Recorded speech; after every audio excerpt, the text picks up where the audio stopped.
Good evening. Today is Friday, September 24, 2021, here in Davao City, Philippines. I am Ace Perez, and welcome to the Talking Heads, where we discuss current and relevant issues straight from the sources. President Rodrigo Duterte has agreed to the Department of Education to open limited pilot face-to-face classes this school year to areas with low COVID-19 risk. How is DepEd Davao preparing for this new development? Actor and 90s matinee idol Jao Mapa shares about his showbiz comeback and his upcoming film Paraluman streaming on September 24. Now, to start our conversation on the education sector's updates in Davao Region, we are honored to be joined live tonight by DepEd Davao spokesperson Jenielito Atillo. Mayang gabi, Sir Dodong, and welcome to the Talking Heads.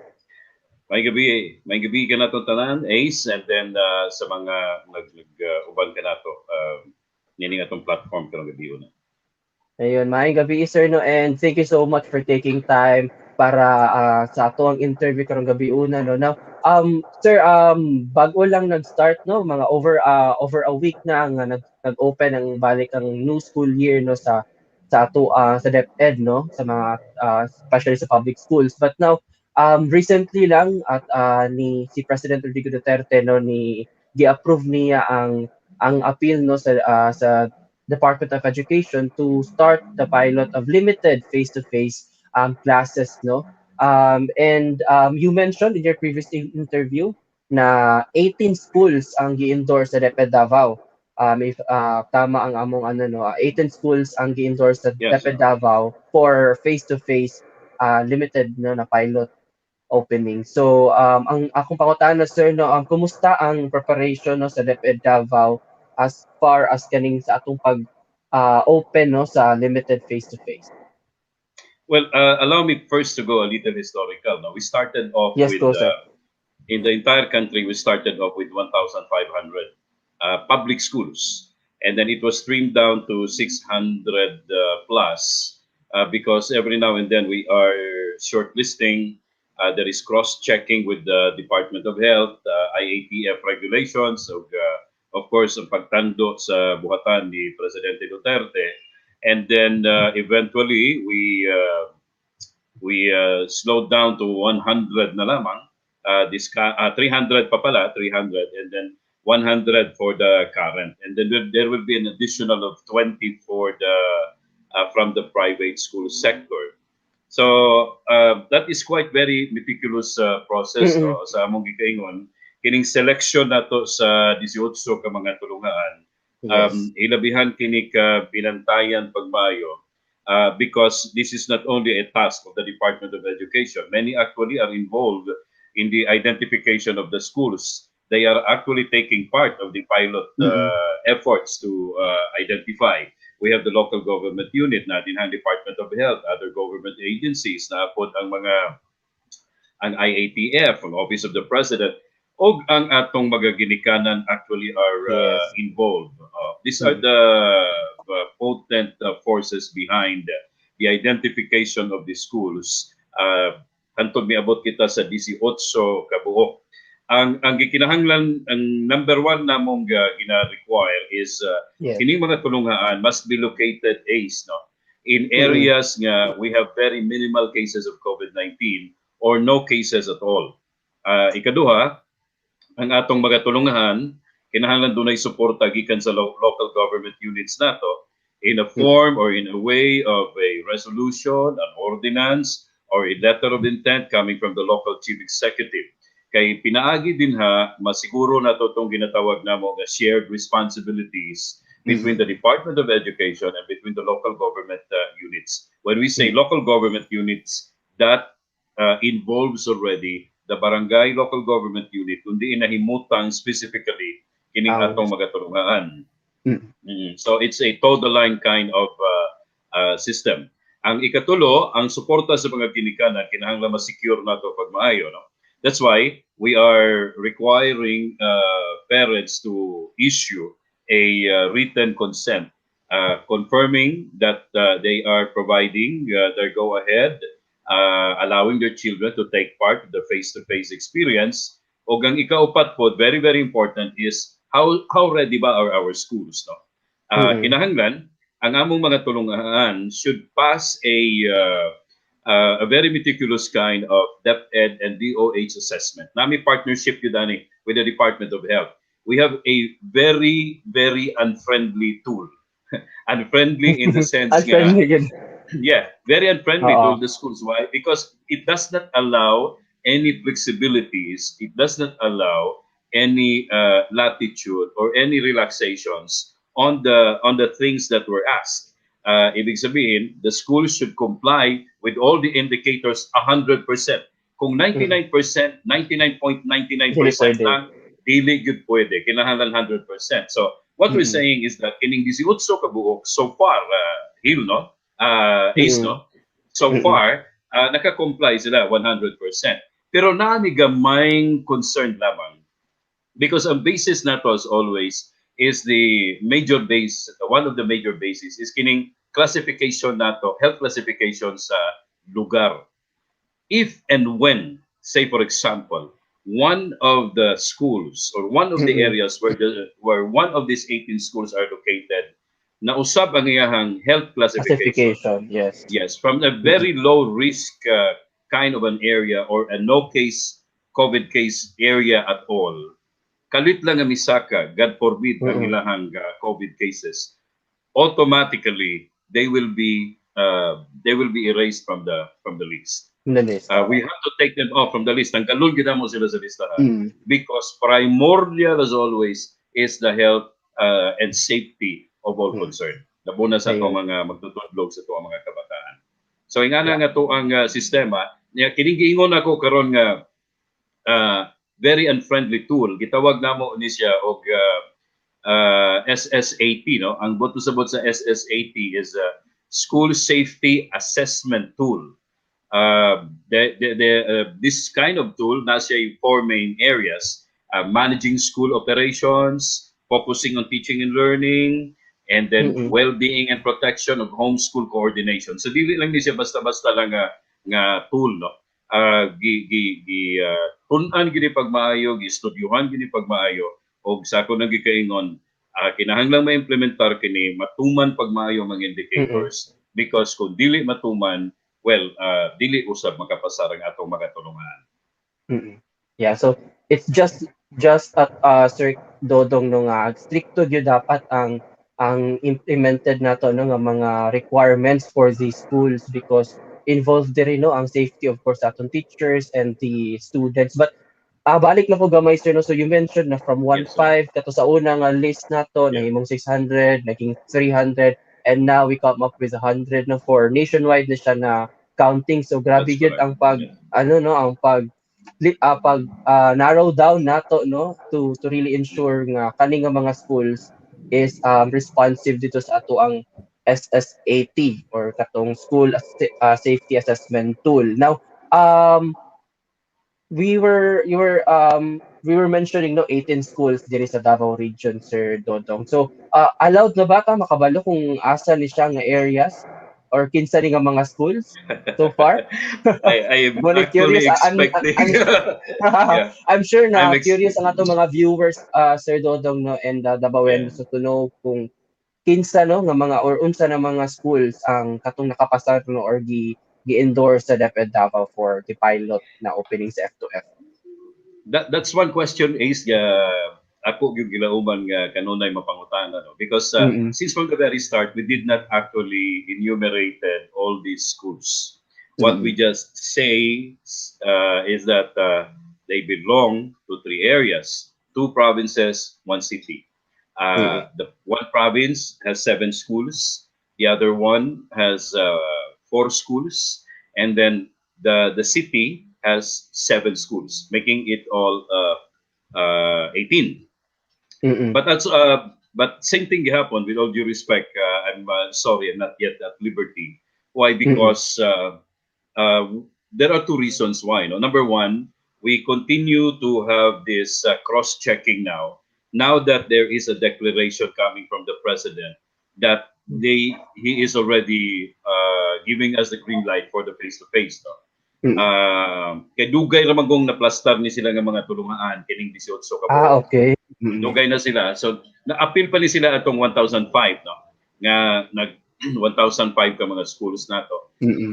Because when we started all this, ang dirigid sa region is 11 is 30 plus, 30 plus. Na trim down po siya ngadto sa 18 na lang ka buok.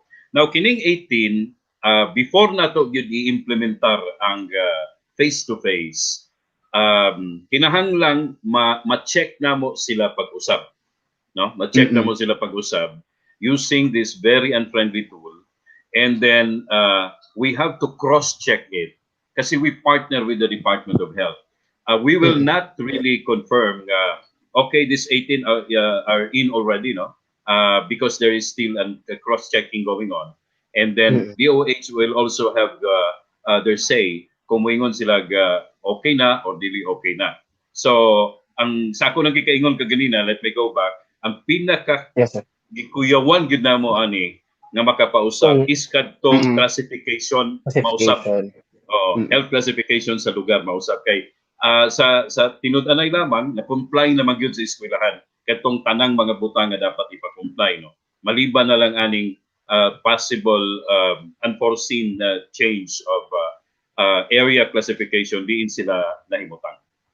So to answer the question, with all due respect, DepEd is not yet really ready to make public the names of these schools.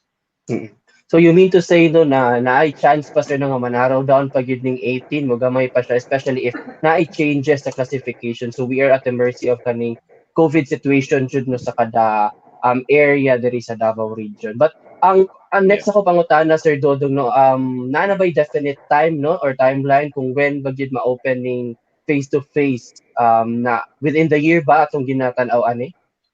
Well, Ace, what is definite is that we will have it is really within the school year, no? School year 2021-2022. Okay. Pero ang dili pa definite is kanus abagyod ang adlaw because after all this cross-checking, after all these things that we are doing, we will be providing information to the secretary, and then the secretary, the Honorable Leonor Magtolis Briones, will come up with recommendations on dates, and then of course, since we are still in the pandemic, the last and the final say really as to when is the President of the Republic, Mayor Rodrigo Duterte. Okay, but what is certain is within the school year 2021 and 2022. So that's the goal. But yes sir. Okay, kami excited po kayo. We wanted really the face-to-face to be implemented na, no? Because that is really what is the call of our teachers. Pero we really are subservient to what will be the decision of our leadership. Okay, but another question, Sir Dong, no, ito bang face-to-face that we're going to open soon, no? The setup ba is the same with the pre-pandemic setup ng classes natin, or there are major different or major changes that we are going to implement in order also to you know to ensure the safety of our students? Is very good question. That's very wonderful question. The answer to that is no. There is really a huge difference between the pre-pandemic kind of face-to-face classes. Kining implementar na to karon nga pilot. Kaya basin mag-expect sila sir no at the same lang. No, number one there is that we will never see kadtong sitwasyon nga ang tanang mga kabataan magkonsisok sa eskwelahan. Magdasok sila. Dili. These are only for the chosen few, no? For kindergarten lang, and then grades 1 to 3 sa elementary. And then senior high school kadto lang kung ana ay technical vocational nga klase. So mao lang ning populasyon nga ato ang ipa-appeal sa face to face. Gusto po na kong iklaro, ang kining pilot face-to-face na to, dili lang siya gyud per se face-to-face, no? Because napod siya combination sa katong mga distance learning modalities nga atoan ang naandan nga gipailuna. Like, we still continue on kung kini nga eskwelahan napili nga mag face to face, naagihapon siya kuan Ace, no? Naagihapon siya modular, naagihapon siya So online kung mix doon pa na man rin. sila. Mixed pagyapon, blended pagyapon Mm. ta. Kung na sila radio, na sila TV based instruction, padayon gihapon nila nang ipahiluna because Mm. we really envision nga not all really will accept and embrace the face to face, no? Mm. Because daghan pagyapong nabalaka nga to ang mga ginikanan. Well, going back, Yes. ang size Mm. nato ani for kindergarten, there are only 12 learners. 12 ra ka buok, usa ra ka dosina gyud na for kindergarten. Sa grades 1 to 3, 16 lang sila ka buok ka mga Mm. bata. And then kining In one classroom. in one school, in one school. In one school, okay. No. So, kuwan kayo siya, very limited kayo siya. And then sa senior high school, technical vocational, uh, 20 learners rapod, 20 rapod sila kabuok. Kinining napili na mo ng technical vocational kay naman tay mga klase din habitaw nga kinahanglan gayon nga Practical, mag face to oo. face. Pareha Mm. ng welding, pareha ng Yes. automotive, di man na nimo pwedeng i-online or Yung virtual i-modular lang. kinahanglan magyud kag practical Yes. application din ha, no? So importante na ana din ha. Unya ang ilahang duration sa engagement is sa kindergarten to grade 3, 3 hours lang na, 3 hours maximum.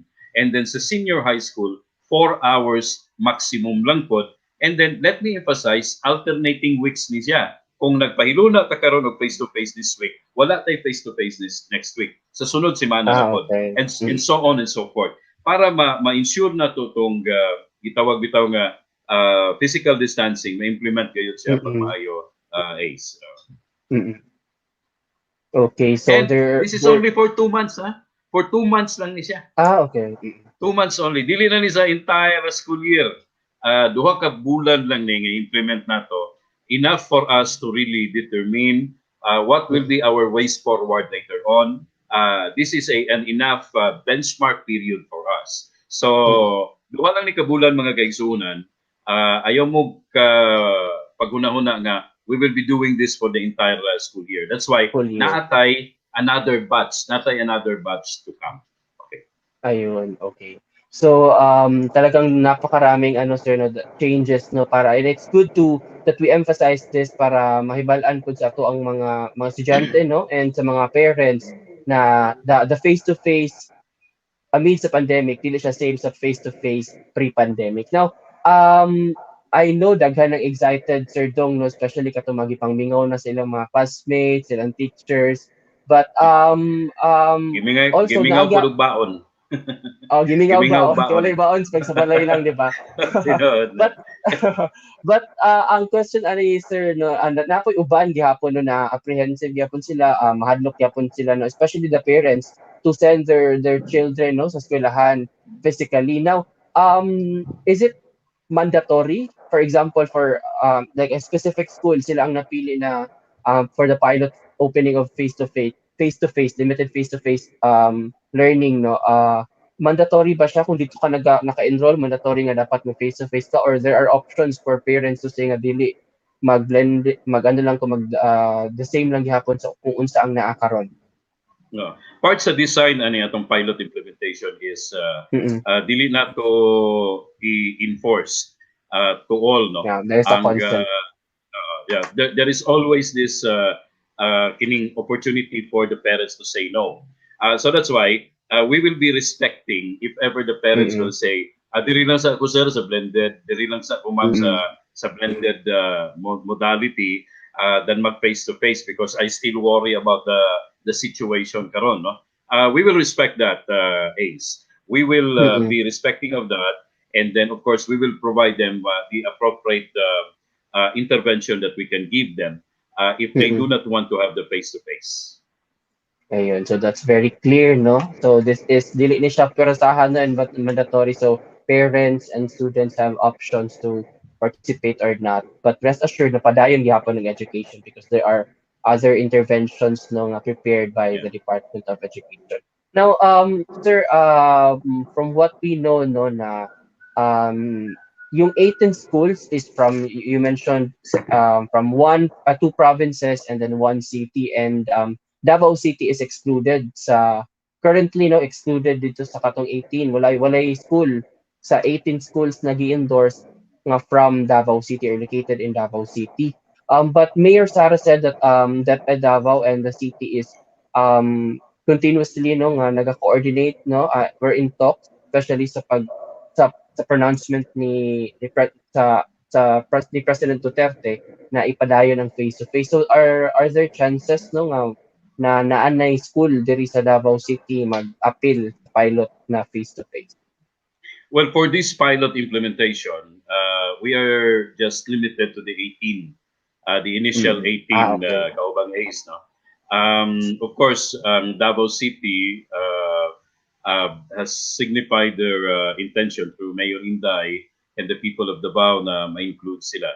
But natapos sa Yes, mga itong yes. proseso nato sa pag-identify. No? And what we're saying is that we're just within the 18 schools nga una nang natumbok nato. But definitely, as what I have confirmed a while back, there's going to be a second batch for this one. Then most probably, dito na nato makita ang mga tulungaan sa dakbayan sa Davao. And also ang Davao City pud no kay medyo ang iyahang COVID-19 situation dili pa ingon ana gid ka okay. So one factor pud siguro na sir nga gitan-aw sa DepEd Davao. Yeah, well, katong sa unang grupo that includes the 18, that was the time, if you can remember nga, mag number 1 bitaw, ang Davao sa Ang Timbuk Davao. Pilipinas. Yes, O, yes. usahay mag number Okay. 2, mabalik na po number 1. So, nga na ang Yes, nasa situation. top 5 always. Always top 5s siya. So, that was the time really na dili gid siya I-identify pwedeng ito. makapit. But what we're saying now is kining mga 18 ka mga eskwelahan nato. If I will give you the picture, they are actually located not in the middle of the population. No?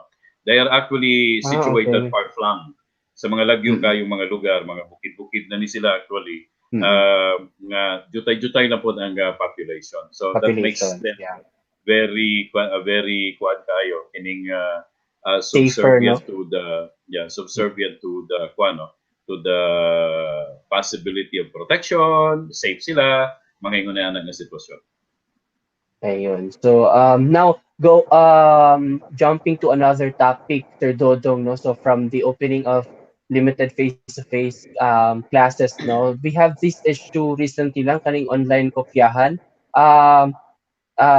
Recently no it made rounds no and made headlines kaning na ay mga students no nag-participate sa online na kopyahan or na sila gihimo na Facebook group for nagakopyahanay sila or nagtinabangay sila. But in Davao Region, sir, nabay na report na ingon ani na cases na online kopyahan.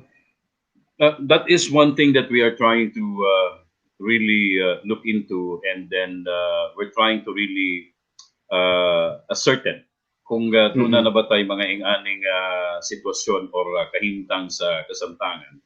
But considering the fact that this has landed already in the social media, well, we can say there is a great probability, but that is still yet to be confirmed. You know? But nevertheless, what we're saying is that online kopyahan is not a good thing, no? Because we consider this as one form of dishonesty, cheating. We even categorize this as under the academic dishonesty nga ginatawag nato.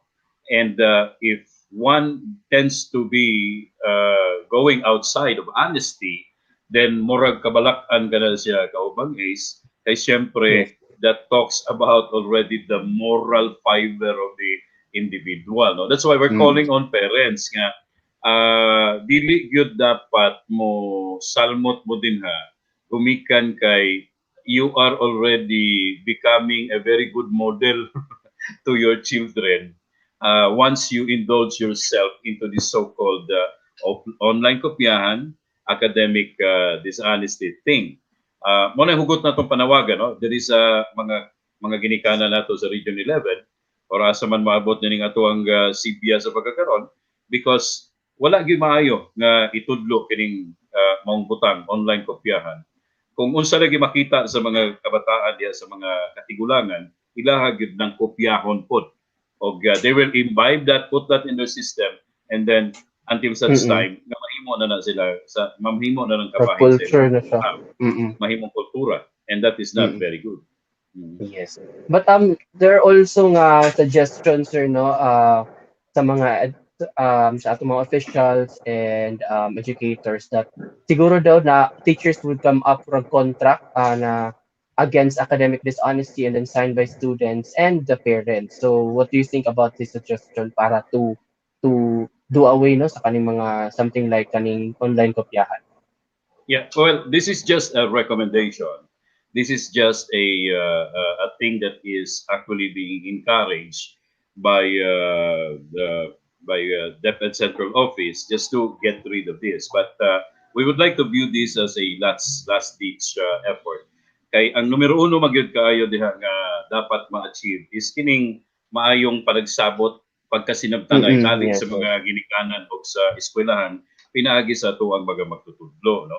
And o principal. So kana say dapat una natong ma-cement kaubang is before we will proceed into the other thing, because as Mm-mm. always ang sistema sa pagdisiplina manggod sa mga tulungan is not actually on the punitive aspect. It is always this so-called healthy discipline nga matudlo na to sa mga bata kung tama o dili sila mo padulong ato sa dili maayo nga Mm-mm. butang. But then again, this thing about the contract is just a recommendation coming from some of our officials. But that Mm-mm. can but there is a great probability nga dili na tamabot gyud sa nga nagapunto. The school should really work hard Mm-mm. in convincing the parents that the thing about online kopyahan is all negative, and it will not really give us a very good signal with respect to good morals, Mm-mm. policies, public policies, responding to appropriate manner and attitude. Ayun. Now, why do you think ba, Sir Dong, no, students opted to take this route? Do you think na isa na siya no, sa mga negative effects sa ato ang ginatawag na blended or distance learning na methods? We do not want to view it that way. Mm-mm. We would like to view it as they just want to get the most easier way and easier route to To to answer answer the... their modules, Mm. to provide answers to the questions that were being asked. Pero dili biya na mo basihan kana diya sa module. There is this so-called performance task o katong mga gi-require pa sa ila, no? Summative exam. Kaya kanan sa module are just guidance ang gina-provide din ha. We even Mm-mm. provide answer keys kaubang A's, no? Yes. What we our basis for the grades are in the summative test and the performance task nga ginahatag Mm-mm. sa tuang mga magtutudlo. So Mm-mm. it's not actually a product nga naglisod gayud sila sa atuang kahimtang og sistema sa pagkakaron, but I think they just want to really get into the easier part of life. That's why they some are indulging in a situation like that. All right. So, to wrap up our discussion, Sir Dong, no, naba kay mga announcement or gusto nimo ipaabot sa ato ang mga kaigsuonan no sa atong mga kauban na mga estudyante, especially sa atong mga teachers pod and parents. Go ahead. Well, thank you very much for this opportunity. The Department of Education is really very happy for the chance that you have given us with respect to the latest and the current information from our end. The only Mm-mm. thing that I would like to convey is that the enrollment activity in the schools are still up, ladies and gentlemen. Katong wala pa makapa-enroll ng mga ginikanan, palihog pa-enroll na sa inyo ang mga anak, because the last day of enrollment will be on September 30. Hapit na. We only have, I think, 6 days to go, no? Para matapos Yes. na nga to ang enrollment. So grab that opportunity because after that, we'll be closing the enrollment doors already. We will be focusing mainly na dito sa tuang pagtudlo sa tuang mga kabataan. Again, thank you very much for this opportunity. Keep safe. Ace, ingon pa sa itong mga kakaubanan din ha. si Ralph, si Mark, and all of those who are involved in this our wonderful platform. Ug daghang kayong salamat sa inyong gihatag nga kahigayunan kanamo karong gabi. Okay, daghan po kayong salamat, Sir Dodong. No? Again, that's Sir Jenielito Atillo, the DepEd Davao spokesperson. May gabi, sir, and keep safe. Now, when we come back, we will be joined live by actor Jao Mapa, who will share about his upcoming film, Paraluman. All that and more after this short break. Tara na! Paristo na ta! Nagkadoon na ang eleksyon. Andam na ba ka? Sa atong mga kabataan diraang nga magedad 18 na karong tuiga, this is your time to shine. Pwede na magparehistro online via rehistro ug muadto lang sa Comelec office aron magpakuha og biometrics, official receipt ug oath taking. What's in it for you? Well, voting isn't just simply voting. It will define your future.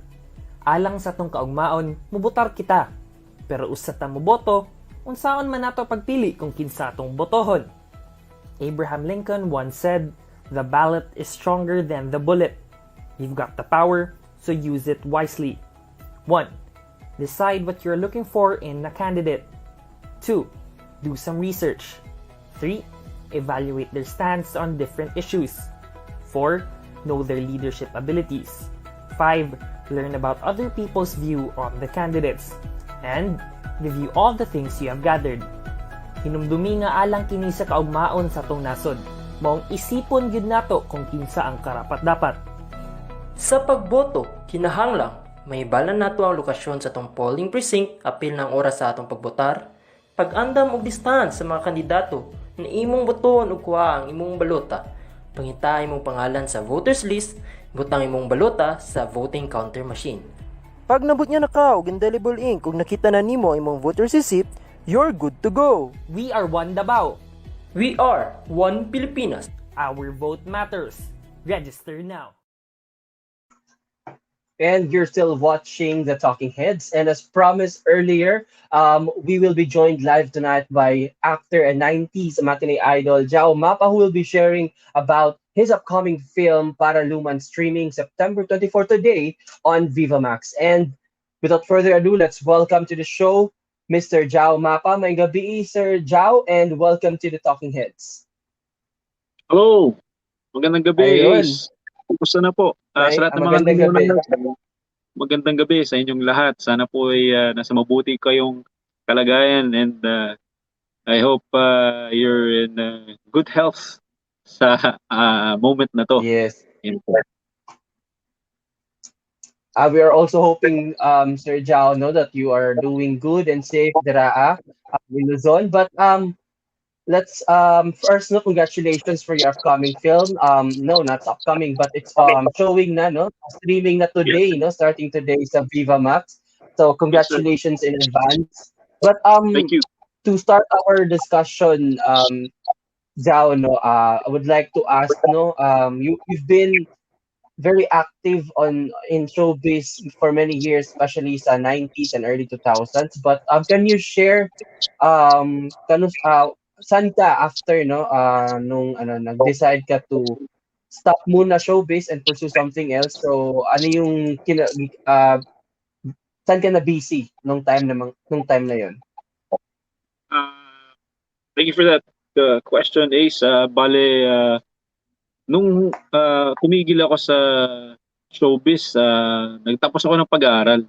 Actually, nung tumigil ako, I was already at the brink of, actually, pagod ako sa showbiz, sa 7 taon na nandun sa showbiz, working student pa ako, tapos 24/7, halos wala akong masyadong matumalang tulog nun.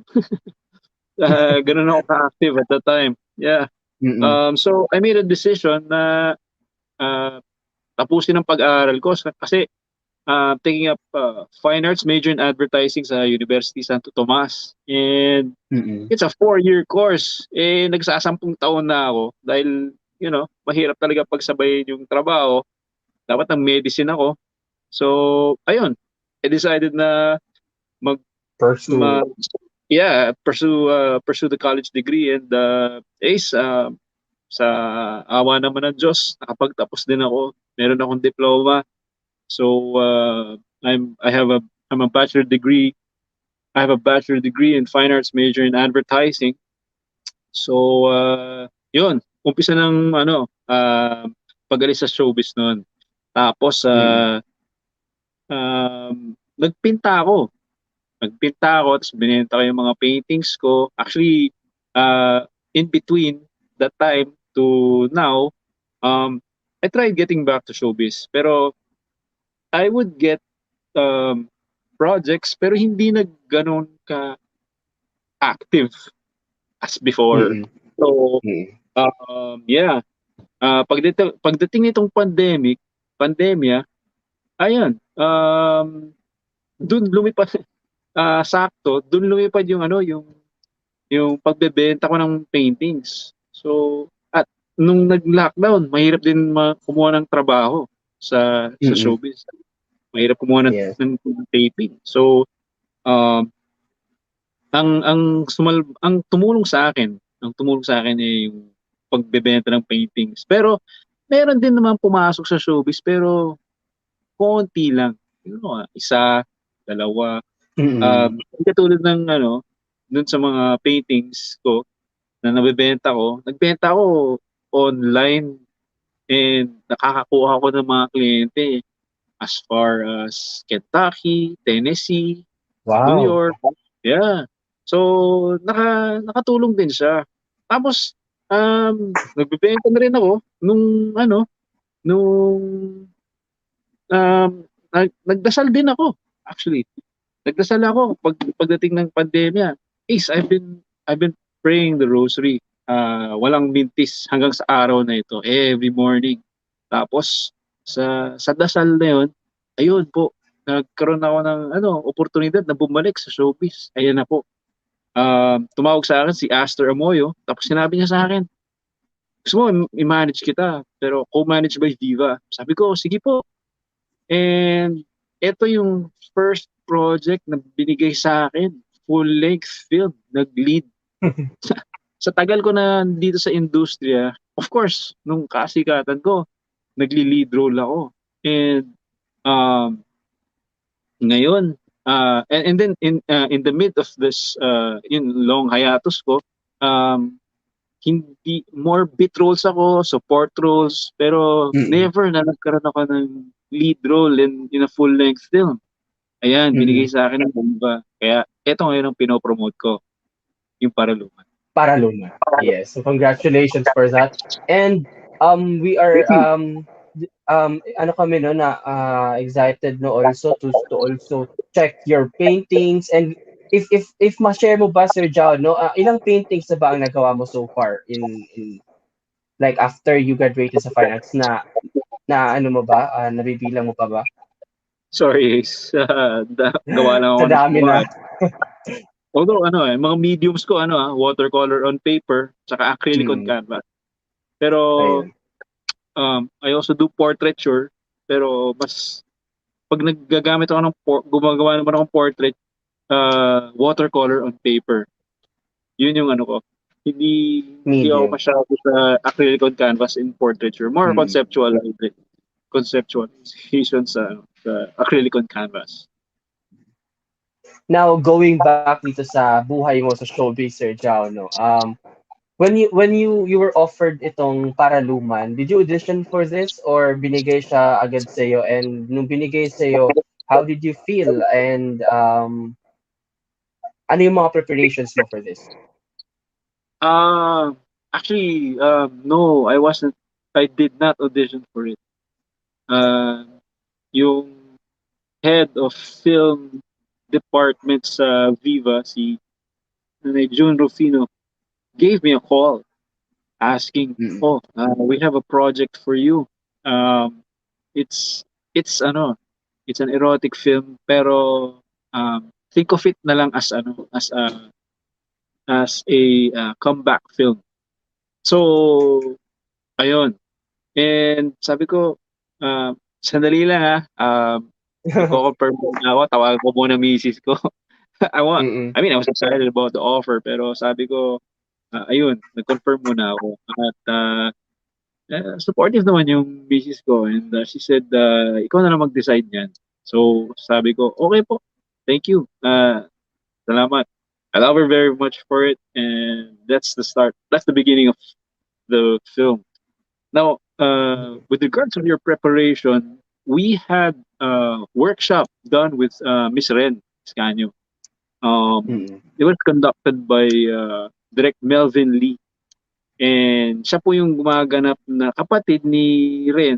Ren kasi plays Mia eh. So, ang pangalan ni Direct Melvin dito, Kuya Juni. And me, I'm Peter. Of course, Mm. when I got the call, medyo wala ako wala ako sa kondisyon. So, Mm. I didn't want to go naman to a gym because of the pandemic. Kaya more on cardio ang ginagawa ko, and ayun, I jog.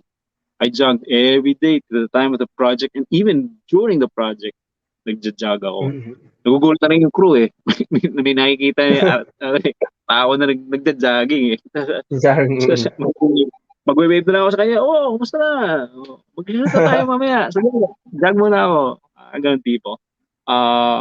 Yeah, and my character naman, ano siya eh, mahiyain si Peter eh. But, Okay. ang nakakalimutan ko, marami siyang talents. Ayan. Hmm. May You're talents playing siya a sa photography. photographer dito ba? Photographer ka No, dito? yun naman. May talent siya sa photography. Kumakanta pa siya. Tapos tumutugtog Okay. siya ng So, artist. gitara. And there's a portion there na kinanta ko yung Paraluman, written by Adi. So, direct said, siguro prior to the shooting, pag-aralan mo tong kanta na Mm. to, ito na yung natin, carrier single. And then, actually, hindi ko akalain na, actually, it wasn't Paraluman, the title originally. It was Mm. after na lang na sinabi, Paraluman na lang. So, ayun. Ayun yung storya behind the story. Ayun. But working now with Ren, no? Si Ren yung leading lady mo dito. So, ano yung first impression mo when you knew no na ang kasama mo dito si Ren Escanio? And also, how was the chemistry, yung ano nyo pa, working relationship nyo with Ren? Actually, comparing working with back then on full Mm. length film, nagulat ako kasi nakikita ko na si Ren she's actually she was shy, I guess she was a bit sweet, of course given na maganda siya, and when I met her was during the workshop.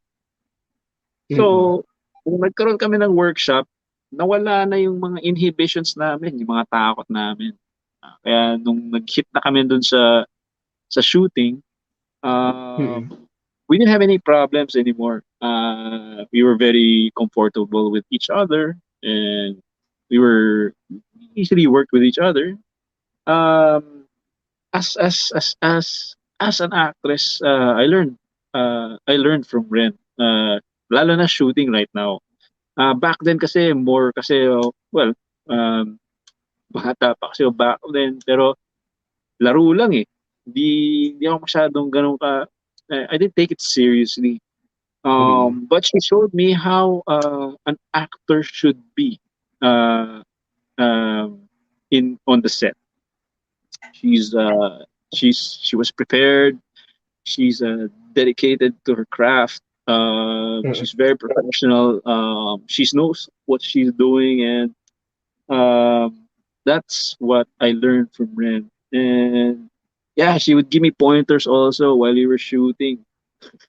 Um, Kaya nagugulat ako sa mga kabataan ngayon. I mean, that's Mm. me coming from ako, may edad na ako pero doon ako nagugulat, and that's good. I mean, medyo na nagle-level up na yung mga actor ngayon Mm. pero I have to mention that also that Direk Yam Laranas also is a Ayun, yes. role player in this movie. He has leveled up. He has put filmmaking in a new and higher level. So him being a respectable director right now, an international director, um, I see na nakikita ko na yung crew production have high respect for direct and vice versa. And that's where I've learned to be serious with with acting right now. Mm-mm. So siya yung nagsasabi. Actually, I tend to drop my character at times. Lalo na nung umpisa pa lang ng film. And it was direct that would say, oh, hindi yan si Peter, si Peter ganito, ganyan, ganyan. So I have to go back to my ano again. Pero midway, okay na. I was able to Mm-mm. get Peter's character without direct anymore pointing it out. Kaya um, he was also studying and a big fan of Amor Solo. When I was talking to him, he said he liked the paintings, the lighting. Eh si Amor Solo, di ba? Mga Mm-mm. mga nature ang mga paintings niya na, di ba? Lighting ni Amor Solo, gaganda eh. Mm-mm. So, na-apply. Na-apply ni Direk Galing. yung and the the artfully shot. I mean, galing na mga Mm-mm. shot. So, Yeah, because parang Direk is also a cinematographer din kasi, and photographer si Direk Yam. Mm-mm. exactly. Kaya mukhang ano, parang ginawa mong Yun pa director talaga. si Solo, di ba? Yun eh. Ayun. Ayun. So, it's good no na you shared about your experience working with Ren and of course Direk Yam. Now, you mentioned na you're playing an artist dito na si Peter, but moving forward no for other projects, ano yung mga roles na gusto mong magampanan na hindi mo pa nagampanan noong active ka pa sa showbiz?